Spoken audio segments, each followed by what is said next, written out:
Good morning बच्चों।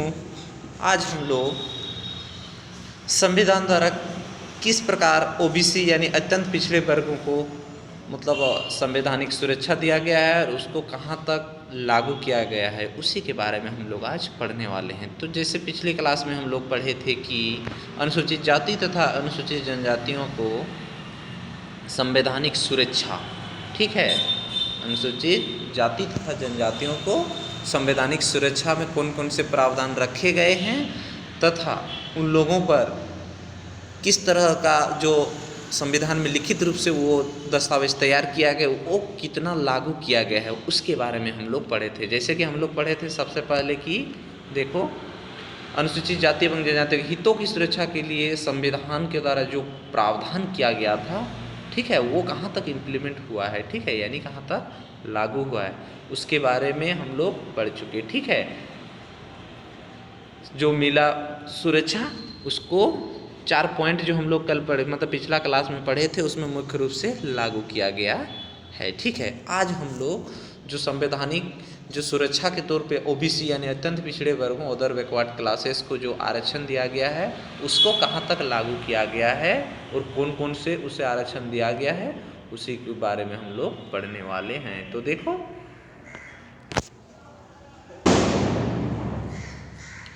अन्य पिछड़े वर्गों ओबीसी के हितों की रक्षा हेतु प्रावधान, ठीक है। तो किस तरह से ओबीसी का अदर बैकवर्ड क्लास का जो रक्षा हेतु प्रावधान किया गया है उसमें देखो, सरकार द्वारा वर्ष 1953 में काका साहेब कालेलकर की अध्यक्षता की पहला पिछड़ा वर्ग आयोग गठित किया गया, ठीक है। तो यहाँ पर क्या है, काका साहेब कालेलकर, ठीक है। सबसे पहले 1953 ईस्वी में ओबीसी के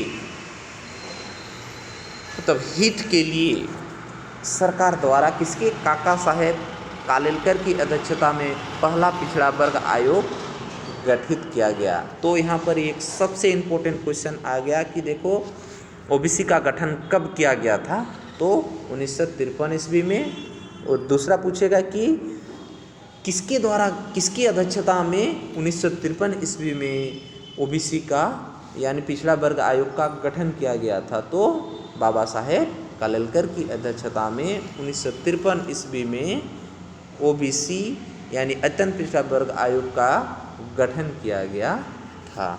इस आयोग ने 1955 में अपनी रिपोर्ट प्रस्तुत की, ठीक है। तो उस समय गठन किया गया और उसके लगभग 2 साल बाद 1955 में अपनी रिपोर्ट प्रस्तुत की, ठीक है। जो भी बैठक में उन लोग जो आयोग गठन किया उसमें से ओबीसी का जितने सारे जो इस डिटेल से उसकी जानकारी प्राप्त किए, उसके प्रावधान के लिए क्या क्या दिया जाना चाहिए, सारा डिटेल्स वो लोग लिख डाले, ठीक है। और सरकार के समक्ष 1955 ईस्वी में वो रिपोर्ट प्रस्तुत की, ठीक है। इस रिपोर्ट सरकार द्वारा लागू नहीं किया गया, ठीक है। जितना भी रिपोर्ट तैयार किया गया था, ठीक है, 2 साल में, वो रिपोर्ट जब सरकार को सौंपी गई तो सरकार उसे लागू नहीं की, ठीक है।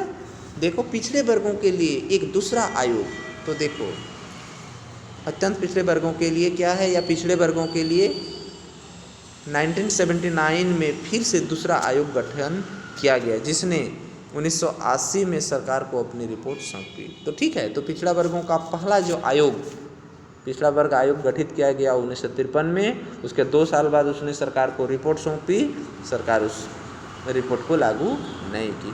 फिर पिछड़ा वर्ग आयोग का गठन 1979 को 1979 को क्या हुआ, गठित किया गया तथा लगभग 1 साल बाद यानी 1980 को फिर सरकार को वो लोग रिपोर्ट सौंप दिए, ठीक है।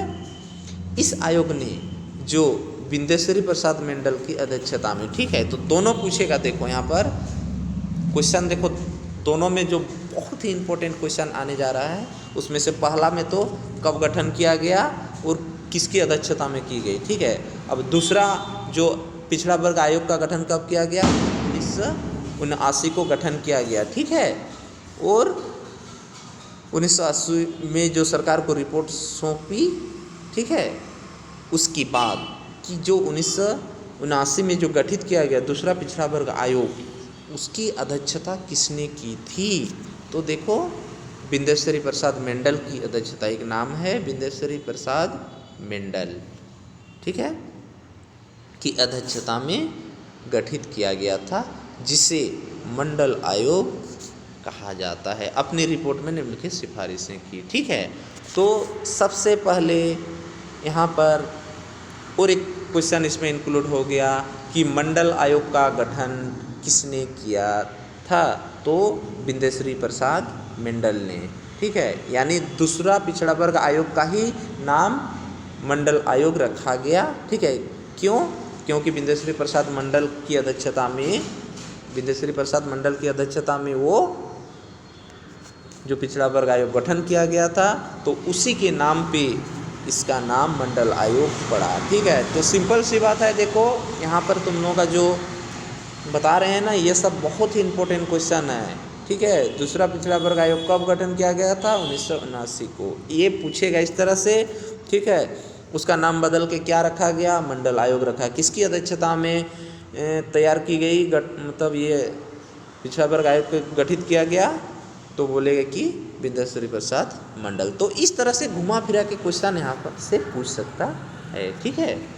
तो दो तरह का अभी तक गठन हम लोग पढ़े, ठीक है। ओबीसी का पहला 1953 में पहला पिछड़ा वर्ग आयोग, दूसरा 1979 में, ठीक है। और उसका नाम बदल के मंडल आयोग रखा गया, ठीक है।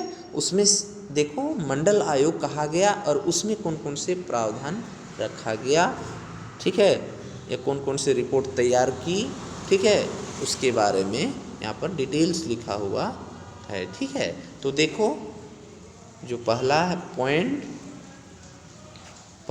में क्या है? सरकारी नौकरी में अन्य पिछड़े वर्गों के लिए 27% आरक्षण, ठीक है। क्या है?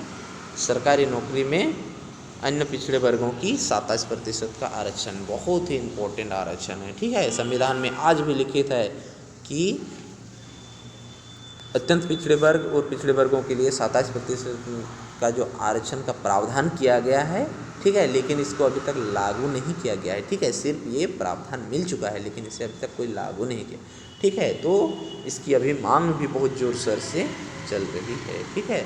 तो सरकारी नौकरियों में अन्य पिछड़े वर्गों के लिए 27% आरक्षण। दूसरा, सभी सरकारी शैक्षणिक संस्थानों में अन्य पिछड़ों वर्गों के छात्रों के लिए सीटों का आरक्षण। तो जितने भी जो सरकार के द्वारा चलाई जाने वाली स्कूल, कॉलेज, संस्थान, कोई भी शैक्षणिक संस्थान है, चाहे वो वोकेशनल हो, इंजीनियर हो, मेडिकल हो, नॉर्मल डिग्री हो, मास्टर डिग्री वाले हो, इस तरह से जो भी शैक्षणिक संस्थान है, या चाहे वो कॉलेज से लेके स्कूल तक, नीचे से लेके ऊपर तक, ठीक है, हर क्षेत्र में पिछड़े वर्गों के सीटों के लिए आरक्षण का प्रावधान। तीसरा, पिछड़े वर्गों की वित्तीय सहायता प्रदान करने के लिए अलग से वित्तीय संस्थान भी स्थापित करना, ठीक है। तो जितने भी पिछड़े वर्ग थे उसके लिए वित्तीय सहायता, जैसे हम लोग आज स्कॉलरशिप के रूप में जो हम लोग को पैसा मिलता है जितने ओबीसी को, ठीक है, तो उसके लिए एक वित्तीय संस्था का स्थापित करना, ठीक है। उसके बाद देखो आज पिछड़े वर्गों को क्या होता है, वित्तीय सहायता स्कॉलरशिप के रूप में उससे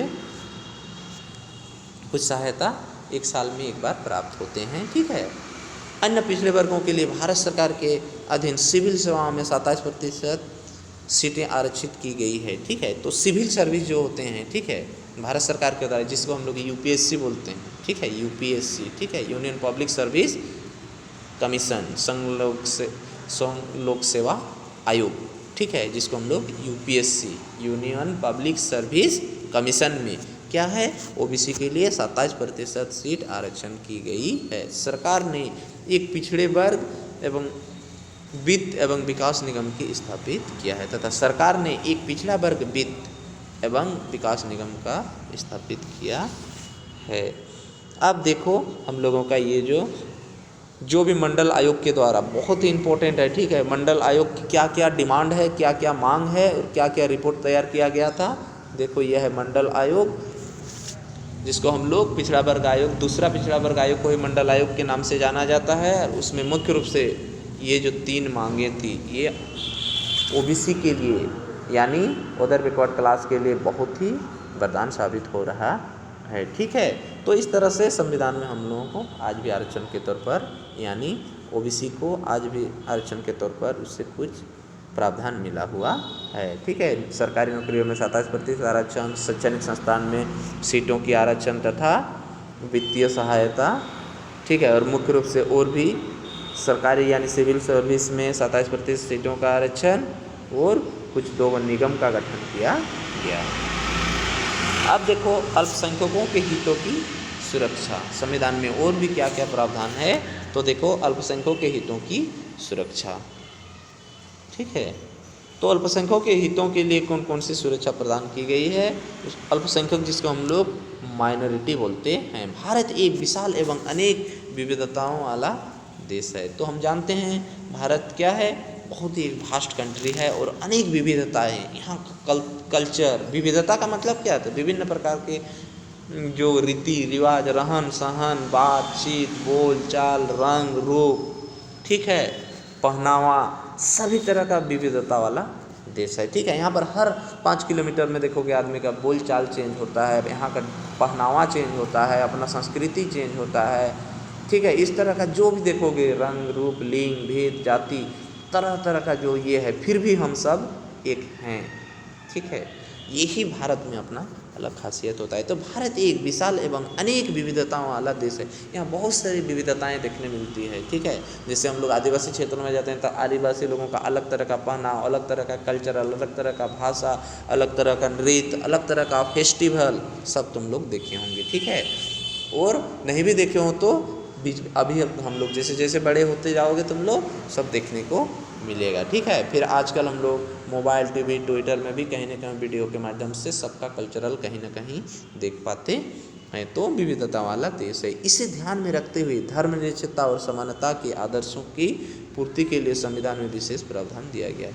तो यहाँ के जो देशों में हमारे का जो यहाँ देश के राज्यों में, हमारे देश के राज्यों में देखोगे बहुत सारी विविधताएं हैं। ठीक है, यानी हमारा देश में जो विविधताओं से ही बना हुआ देश है, जिसके कारण यहाँ के संविधान में इसे धर्मनिरपेक्षता और समानता के आदर्शों को पूर्ति के लिए संविधान में विशेष प्रावधान है। धर्मनिरपेक्षता मतलब कोई भी व्यक्ति किसी भी धर्म में अपना स्वेच्छा अनुसार जा सकता है और कोई भी धर्म वो मान सकता है। ठीक है, किसी के लिए वो जबरन नहीं है कि तुम हिंदू हो तो हिंदू में ही रहो। वो अपनी स्वेच्छा अनुसार उसको जिस धर्म में जाने का प्रावधान है, चाहे वो जिस धर्म से हिंदू धर्म में आने का प्रावधान मतलब आने का इच्छा रखता है, तो उससे क्या करते हैं, वो जा सकते हैं, उसको जाने का प्रावधान है। तो ये है हम लोगों का धर्मनिरपेक्षता। कोई भी धर्म वो मान सकता है, किसी भी धर्म में जा सकता है, वो स्वेच्छानुसार, किसी के प्रेशर से नहीं। ठीक है, और समानता के आदर्श, ठीक है, जो समता का अधिकार हम लोग पढ़े थे,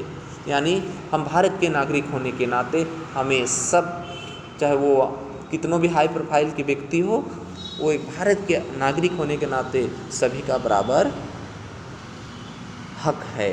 इसके बारे में विशेष प्रावधान है। ये प्रावधान इस बात को सुनिश्चित करते हैं कि अल्पसंख्यक वर्ग सार्वजनिक जीवन में बिना किसी कठिनाई से सक्रिय से भागीदारी कर सके।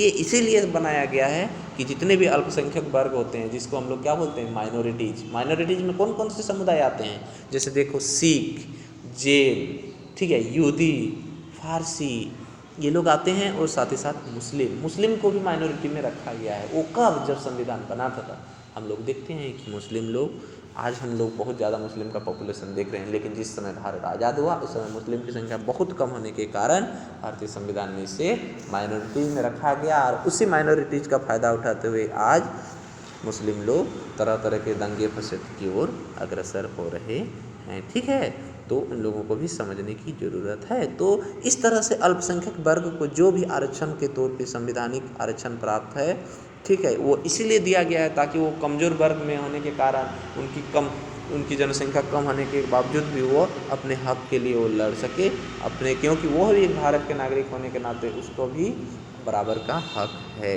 इसीलिए उसको सक्रिय करने की भागीदारी कर सके, अपने सार्वजनिक जीवन में बिना किसी कठिनाई से सक्रिय से कर सके के बारे में कहा गया है। पहला पॉइंट देखो, अल्पसंख्यकों का अपनी पृथक भाषा। तो हम जान रहे हैं अल्पसंख्यकों की अपनी पृथक भाषा। देखो जैनिज्म लोग अपना अलग टाइप की भाषा बोलता है, पंजाबी लोग भी पंजाबी बोलता है, लिपि देखो पृथक भाषा।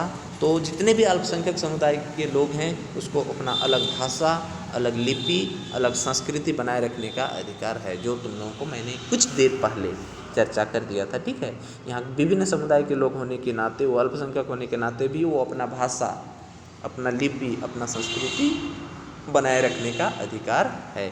इस समुदाय के व्यक्तियों को धर्म या भाषा के आधार पर राजनीति से सहायता प्राप्त किसी शिक्षण संस्थान में प्रवेश पाने से वंचित नहीं किया जाएगा। तो ये अल्पसंख्यक होने के कारण इसको कोई भी शिक्षण संस्थान या राजनीति से क्या शिक्षा संस्थान से प्रवेश से आप वंचित नहीं रह सकते हैं, यानी नहीं रखा जाएगा। इस तरह से संविधान में यानी जितने भी अल्पसंख्यक को है, ये अल्पसंख्यक होने के नाते इसको कोई भी शिक्षण संस्थान या राजनीति से इसको वंचित नहीं रखा जा सकेगा, यानी इसको भी बराबर का हक है, ये प्रावधान रखा गया है। ठीक है, अल्पसंख्यक वर्गों को अपनी रुचि की शिक्षण संस्थानों में स्थापित करने का अधिकार प्रदान किया गया है। वित्तीय सहायता प्रदान करने के समय राज्य ऐसी संस्थानों के साथ भेदभाव नहीं करेगा। ठीक है, तो इसको ये भी अल्पसंख्यक को अपने रुचि के अनुसार कोई भी शिक्षण संस्थानों में जाने का अधिकार दिया गया है। और वित्तीय सहायता के करते समय राज्य ऐसी संस्थाओं के साथ तो जब भी वित्तीय सहायता की जाती है सरकार के द्वारा तो उससे भेदभाव नहीं किया जाएगा, नहीं करेगा, ऐसे प्रावधान है। उसके बाद देखो यहाँ पर आर्टिकल 350 ख में, ठीक है, अनुच्छेद 350 ख राष्ट्रपति को भाषाई अल्पसंख्यक के लिए विशेष अधिकारियों की नियुक्ति का अधिकार प्रदान करता है। इन अधिकारियों का कर्तव्य होगा कि वे अल्पसंख्यकों को उपलब्ध सुविधाओं से सभी मामलों की जांच करें। ठीक है, तो अनुच्छेद 350 आर्टिकल 350 का ख में बताया गया है कि राष्ट्रपति को भाषाई अल्पसंख्यकों के लिए विशेष अधिकारियों की नियुक्ति का अधिकार प्रदान करता है। तो राष्ट्रपति को, ठीक है, तो ये देखो राष्ट्रपति को भाषाई अल्पसंख्यक के लिए एक विशेष अधिकारियों का नियुक्ति करने का प्रावधान दिया गया है, करता है।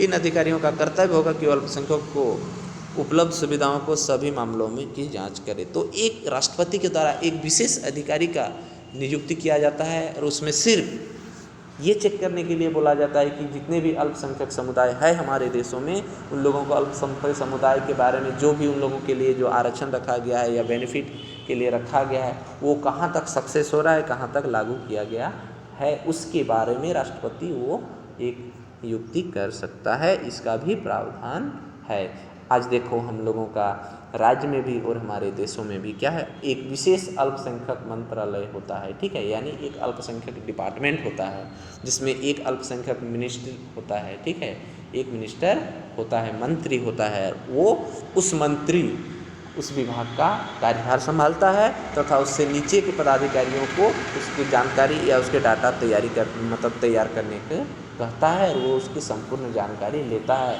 उसके बाद जो भी प्रॉब्लम होता है उसका जो प्रॉब्लम सॉल्यूशन करने का प्रयास करता है। ठीक है, अब देखो अस्पृश्यों के उद्धार के प्रयास। अस्पृश्य का मतलब तो जान ही रहे हो तुम लोग, छुआछूत की किस तरह से उद्धार करने का प्रयास किया गया है उसके बारे में दिया है। अस्पृश्यों के उद्धार के प्रयास। हमारे समाज में कुछ जातियों के लोगों के साथ अस्पृश्यता का जो व्यवहार किया जाता था अर्थात उन्हें अस्पृश्य छूने के अयोग्य माना जाता था, उन्हें धर्म ग्रंथों के अध्ययन, मंदिर प्रवेश और सार्वजनिक तालाबों और कुओं में पानी भरने का अनुमति नहीं थी। तो हम लोग जैसे देखे थे जो कुछ हसिया वर्ग थे, ठीक है, हसिया वर्ग थे जो निम्न तबके के वर्ग के आदमी थे, उन लोगों को लिए धार्मिक ग्रंथ का अध्ययन करना यानी पढ़ाई लिखाई के साथ साथ कोई भी धार्मिक ग्रंथ को वह अध्ययन नहीं कर सकते। कौन लोग? अल्पसंख्यक लोग यानी हसियाई वर्ग लोग जो बहुत ही निम्न मतलब कैटेगरी के लोग होते हैं, उन लोगों को क्या किसी भी तरह का शिक्षा ग्रहण नहीं कर सकते हैं। ठीक है, वो धर्म ग्रंथ का अध्ययन नहीं कर सकते हैं, उसको मंदिर में प्रवेश नहीं करना है, उसे सार्वजनिक तालाब और कुआं में पानी भरने का तक का अनुमति नहीं है। इस तरह का जितने भी हमारे देश में जो कुरीतियाँ थी, तो यहाँ पर उद्धार करने का प्रयास, ये सब कुरीतियाँ पहले थी। ठीक है, लेकिन उसके बाद देखो 19वीं शताब्दी में धर्म सुधारकों ने इन लोगों की हक के लिए, किसके? वही हसियाई वर्गों के हक के लिए बहुत सारे आंदोलन चलाए। उसके बाद उन लोगों को आज देखो कुछ हद तक अपना हक और अपना अधिकार मिल रहा है। तो पहले क्या होता था, ये सबसे वो सभी क्या रहते थे, वंचित रहते थे।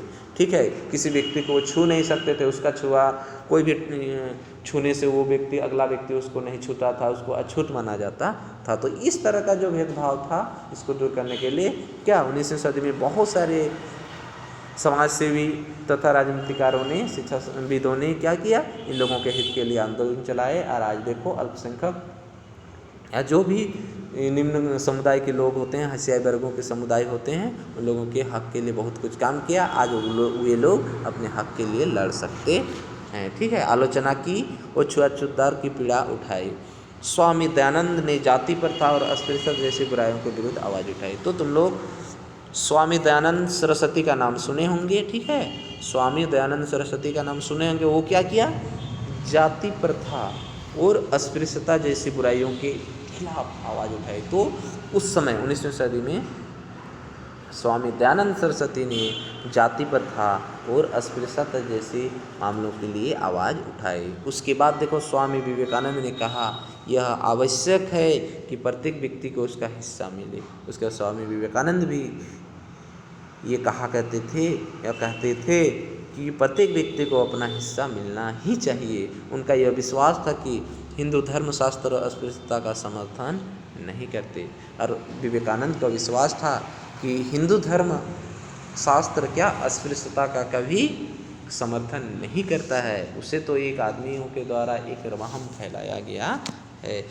कोई दूसरे सुधारकों ने भी यह बात पर बल दिया और अस्पृश्यता को व्यवहार को धर्मशास्त्रों की मान्यता नहीं दी गई। ज्योतिबा फुले एक महान समाज सेवी थे, भी सत्यशोधक समाज नामक एक संगठन की स्थापना की, जिसकी सदस्यता समाज के सभी वर्गों के लोगों को लिए खुली थी। तो ज्योतिबा फुले भी एक महान समाज सेवी थे और उसमें एक सत्यशोधक समाज की गठन की, जिसमें सभी धर्म के लोग उसमें जा सकते थे, उस समाज में रह सकते थे और समाज के हित के लिए काम कर सकते थे। कोई भी व्यक्ति वहाँ पर जा सकते थे। अब आगे देखो हम लोग महात्मा गांधी ने क्या कहा था उसके बारे में भी हम लोग थोड़ा डिस्कस करते हैं। गांधी जी ने क्या कहा था, वो एक महान नेता था और उसने कहा था जिन्होंने अस्पृश्यता को समाप्त करने के लिए एक दृढ़ प्रतिज्ञ होकर कार्य किए। तो महात्मा गांधी एक महान नेता थे, हम लोग जानते हैं। वो हमारे एक शिक्षाविद भी थे, ठीक है, जो शिक्षा के लिए लड़े और हमारे समाज के लिए लड़े। उसे एक महान ही राजनीतिक या नेता थे। उन्होंने अस्पृश्यता को समाप्त करने के लिए क्या कि एक दृढ़ प्रतिज्ञ होकर कार्य किया। ठीक है, तो हमारे देश में जितने भी तरह की जो छुआछूत की भावनाएं थी अस्पृश्यता की, उसको ख़त्म करने के लिए वो समाज के खिलाफ दृढ़ता के साथ कार्य किया। उन्होंने सामाजिक न्याय को राष्ट्रीय आंदोलन का एक मौलिक अंग बनाया। ठीक है, और उसने क्या किया, सामाजिक न्याय को एक राष्ट्रीय आंदोलन का मौलिक अंग बनाया। समझ रहे हो ना, इसको सामाजिक न्याय को राष्ट्रीय आंदोलन का एक अंग बनाए कि समाज में जो इस तरह के कुरीतियाँ हैं इसको हटा के वो क्या सामाजिक न्याय, यानी सब भी समाज एक हम आदमी हैं, हम सबसे पहले तो हम इंसान हैं और हम इंसान होने के नाते हम सब जाति धर्म से बिलोंग्स नहीं। ये तो महज एक बनाया हुआ कुरीतियाँ है। ठीक है, जबकि मनुष्य होने के नाते हम सबसे पहले सामाजिक प्राणी हैं और हम समाज में रहें और सबके साथ मिलजुल के रहें, न्याय के साथ रहें। ठीक है, तो उसने राष्ट्रीय आंदोलन का एक मौलिक अंग किसको बनाया, सामाजिक न्याय, समाज को न्याय दिलाने के लिए एक अंग बनाया। ठीक है, उन्होंने अस्पृश्यता निवारण को सर्वाधिक महत्व दिया और उसका पहला जो टारगेट था अस्पृश्यता का निवारण यानी छुआछूत का अंत सर्वाधिक महत्व, क्योंकि इनमें लोगों की दुर्दशा उनके हृदय से अत्यधिक छूती थी। तो उस तरह से जो लोगों की पीड़ा पहुंचती थी दशा, तो उसको अपने दिल में छू जाती थी। उन्होंने अस्पृश्यता को अमानवीय बतलाया। ठीक है, जो मैंने तुम लोग अभी बताया कि अस्पृश्यता को महात्मा गांधी ने क्या बताया, अमानवीय बताई, वो मानवीय व्यवहार के खिलाफ बताया और इसके विरुद्ध में एक आंदोलन चलाया। और उसके विरुद्ध यानी अस्पृश्यता के विरुद्ध में एक महात्मा गांधी ने आंदोलन चलाया और वे अस्पृश्यों को हरिजन अथवा हरि ईश्वर का जन कहा करते थे। और महात्मा गांधी ने एक आंदोलन चलाया था। ठीक है, और महात्मा गांधी जितने भी जो निम्न वर्ग के आदमी थे उन लोगों को क्या कहते थे? हरिजन कहते थे, अर्थात हरि ईश्वर का संतान कहा करते थे। ठीक है, हरिजन को क्या कहते थे? ईश्वर की संतान, यानी हरि के जन, यानी ईश्वर के संतान हरिजन कहा करते थे, या उसे हरि का जन कहा करते थे। सन 1933 में उन्होंने हरिजन नामक एक पत्रिका शुरू की। ठीक है, और 1933 में महात्मा गांधी ने एक पत्रिका जारी किया जिसका नाम क्या था? हरिजन। बस पिछड़े वर्गों के लिए ही, यानी पिछड़े वर्गों को मतलब हाईलाइट करने के लिए, उससे आगे लाने के लिए क्या, उन्हीं लोगों के ये में हरिजन के लिए, मतलब हरिजन को लेते हुए उस पत्रिका का नाम हरिजन का ही जो ईश्वर या हरि का जन कहा जाता है। हरिजन का अर्थ होता है हरि का जन, और उन्हीं लोगों के नाम पे क्या किया? एक पत्रिका जारी किया जिसका नाम हरिजन। तो महात्मा गांधी ने 1933 में कौन सा पत्रिका जारी किया था?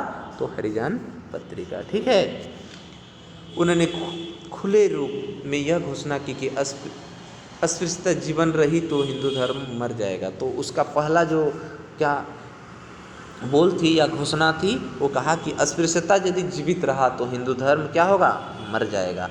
और यदि हिंदू धर्म को जीवित रखना है तो अस्पृश्यता को ही मरना होगा। तो उसका एक ही जो पहला घोषणा था, उसमें कहा यदि हमारे हिंदू धर्म के समाज में यदि अस्पृश्यता जीवित रहा तो हमारा हिंदू धर्म मर जाएगा। तो हम लोगों को क्या करना है? यदि हिंदू धर्म को जिंदा रखना है तो अस्पृश्यता को यानी छुआछूत को अंत करना होगा। ये उसका पहला स्टेटमेंट है। देखो, ये बहुत ही इम्पोर्टेंट स्टेटमेंट है। कहाँ से?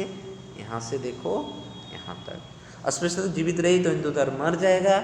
यदि हिंदू धर्म को जीवित रखना है या रहना है तो अस्पृश्यता को ही मरना होगा। ये उसका पहला घोषणा था। ठीक है, अब देखो, महात्मा गांधी ने तथाकथित अस्पृश्यों के साथ आत्मीय संबंधित स्थापित किया। ठीक है, जितने भी अस्पृश्य थे यानी जो हसियाई समुदाय के लोग थे, उसके साथ क्या आत्मीय संबंध स्थापित किया, उसके साथ बहुत ही अच्छा ढंग से व्यवहार किया। आत्मीय संबंध जैसे कि अपनों से भी बढ़ के व्यवहार किया।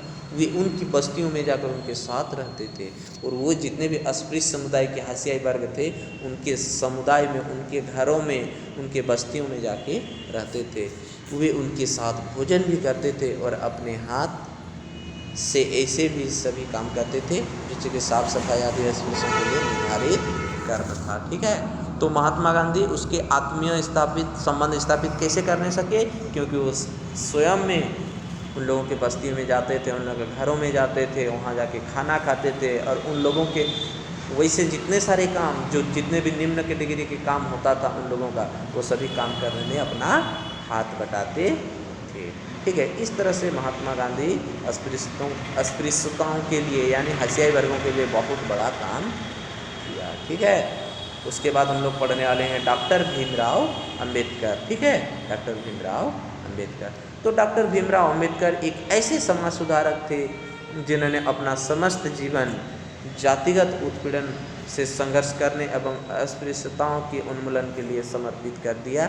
यह उन जैसे नेताओं के प्रयासों का परिणाम था कि संविधान में अस्पृश्यता उन्मूलन को इतना अधिक महत्व प्रदान किया गया। ठीक है, तो डॉक्टर भीमराव अंबेडकर स्वयं भी एक हसियाई समुदाय के यानी जो अल्पसंख्यक समुदाय से भी लो निम्न कैटेगरी समुदाय के थे, जिसको हम लोग हसियाई वर्ग कहते हैं। ठीक है, उस समुदाय से जुड़े थे और उसको भी अपने जीवन में बहुत सारे छुआछूत का और अस्पृश्य का क्या सामना करना पड़ा, और इस तरह से संघर्ष करते हुए अपनी पढ़ाई जारी रखी।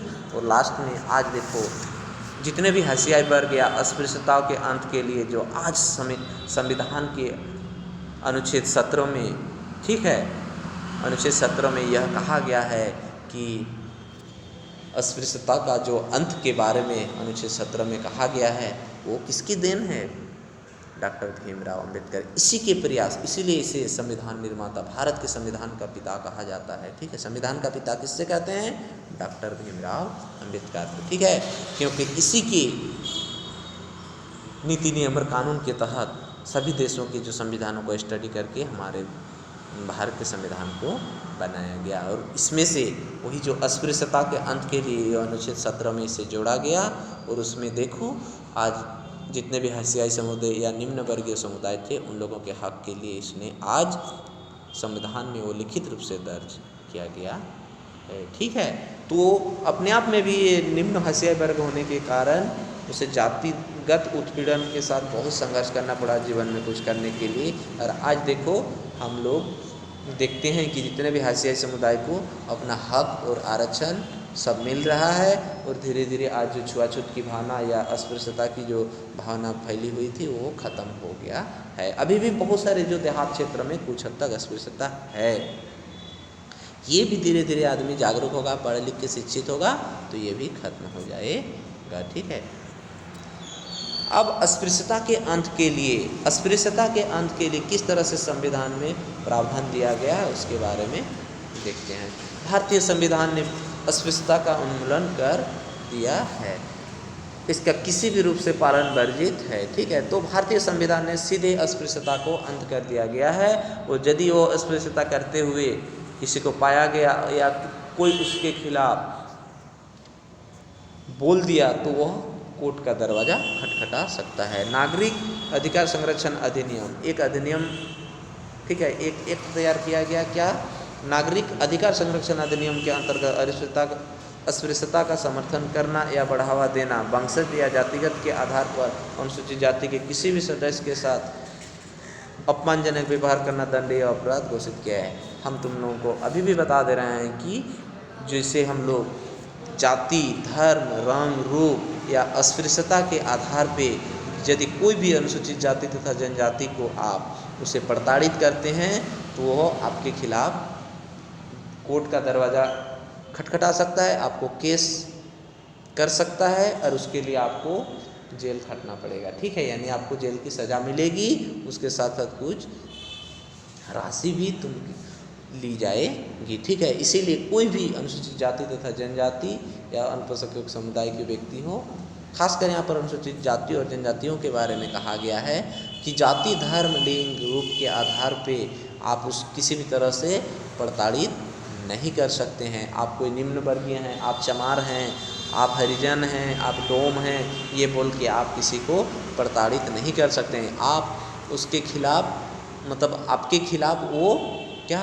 कोर्ट का दरवाज़ा खटखटा सकता है, जाके एफआईआर दर्ज कर सकता है, जिससे आपको सज़ा भी मिलेगी और सज़ा के साथ साथ आपको जो भी राशि ली जाने दंड के रूप में जो राशि का प्रावधान किया गया है वो भी ली जाएगी और उसके लिए आपको सज़ा भुगतने के लिए तैयार, इसके लिए कोई सुनवाई नहीं है। ठीक है, ये सब इसीलिए किसी भी धर्म जाति के जो निम्न वर्गीय आदमी अनुसूचित जाति तथा जनजाति को किसी भी तरह के प्रताड़ित नहीं करनी चाहिए। ठीक है, नहीं तो वो केस कर सकता है। अनुसूचित जाति एवं जनजाति के लोगों को विभिन्न उपायों द्वारा समाज की मुख्य धारा में लाने का प्रयास किया गया है। तो जितने भी अनुसूचित जाति तथा जनजाति का जो विभिन्न उपाय द्वारा, ठीक है, बहुत सारे उपाय सुझाए गए हैं समाज की मुख्य धारा में, यानी उसको समाज में जोड़ने के लिए बहुत सारे प्रावधान दिया गया है, जिसका वो लोग अभी धीरे धीरे लागू किया जाए। जैसा कि लोकसभा, राज्यसभा, विधानसभा में सरकारी नौकरियों में सीटों का आरक्षण, तो जैसे मैंने कहा कि अनुसूचित जाति तथा जनजाति के लिए लोकसभा, राज्यसभा, विधानसभा, विधान परिषद तथा कोई भी सरकारी संस्थान या सरकारी नौकरियों में कोई भी सरकारी शैक्षणिक संस्थान, चाहे वो किसी भी क्षेत्र में हो, इंजीनियर हो, मेडिकल हो, चाहे वोकेशनल हो, चाहे अदर कोई भी कोर्स हो, सब में उसको लिए सीटों का आरक्षण किया गया है। तो अनुसूचित जाति तथा जनजातियों के लिए क्या किया, मुख्य धारा में जोड़ने के लिए देखो, जहाँ तक कि हमारे जो संसद के सदन होते हैं, 2 सदन, लोकसभा, राज्यसभा, वहाँ भी सीटों का आरक्षण किया गया है। हम लोगों का राज्य का जो सदन होते हैं, जिसको हम लोग विधानसभा या विधान परिषद, विधानसभा और विधान परिषद कहते हैं, यहाँ पर भी उन लोगों के लिए आरक्षण दिया गया है। तथा जितने भी सरकारी नौकरी है सब में ST/SC का अलग आरक्षण, सीटों का आरक्षण रखा गया है। ठीक है, कोई भी शैक्षणिक संस्थान में रखा गया है, यानी हर क्षेत्र में।